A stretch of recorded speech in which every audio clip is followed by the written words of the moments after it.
خپل کړې په خوند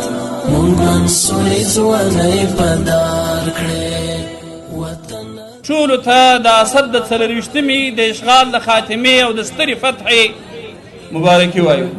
دغسې خوشحاله ورځې د طرح او فرح پر ځای باندې په عباداتو باندې لمانځل شکر دی. زموږ دغه نندارې دا جهادي اعمال دي، د ځوانانو ولولې راپارول دي او د خپل ملت نور متوجه کول دي، د شهداو یاد دی، د کونډیانو دپاره د سرپرستۍ د نظام برابرولو د توسیو محل دی او د دې ملک د اساسي تربیت دپاره د معارف درسګاوې نور هم قوي کول. د دې شکر موږ نسو ادا کولی. الله پاک دې زموږ دپاره دا نظام، دا خوشحالي، دا د اسد 24مه دا خوشحالي باقي الی یوم التناد،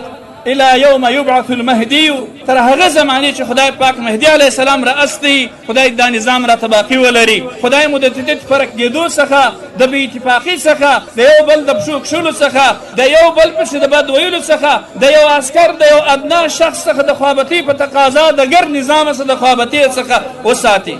غلط او منفي فکر یو دی چې د یو شخص په خاطر د بسته نظام په مقابل کې منفي فیصله وکړلی شي. او دعا وکړئ زموږ ټولو مشرانو ته چې د نظام په رأس کې په هره چوکۍ کې قرار لري چې هغه خپل ماتحت ټول هغه افراد د ده تر لاس لاندې رئیسان، مدیران، مامورین او افراد دي او که ولس د تراجع خلق دي، دا اخلاقا او دیانتا د دې امارت څخه خوشحاله وساتي او پر دې نظام یې راټول کړي او د دې نظام دپاره پایه ځینې جوړه کړي.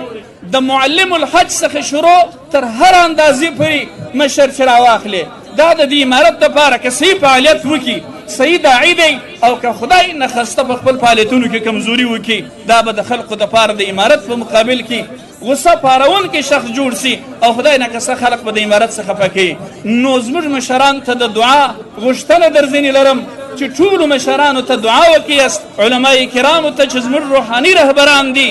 او زموږ سیاسي رهبرانو، جهادي رهبرانو ته دعا وکړي چې الله پاک دوی ته د خپل قیادت په ترڅ کې د الهي شریعت د قایمېدلو او پر شریعت باندې د مستقیم تللو او د دې ولس د کونډو یتیمانو، شهیدانو، فدایانو، د پلرونو، مندو، وړونو، پاتې شونو د زړو ساتنو توفیق الله پاک ورکړي. منصوري ځوانۍ په دار کړې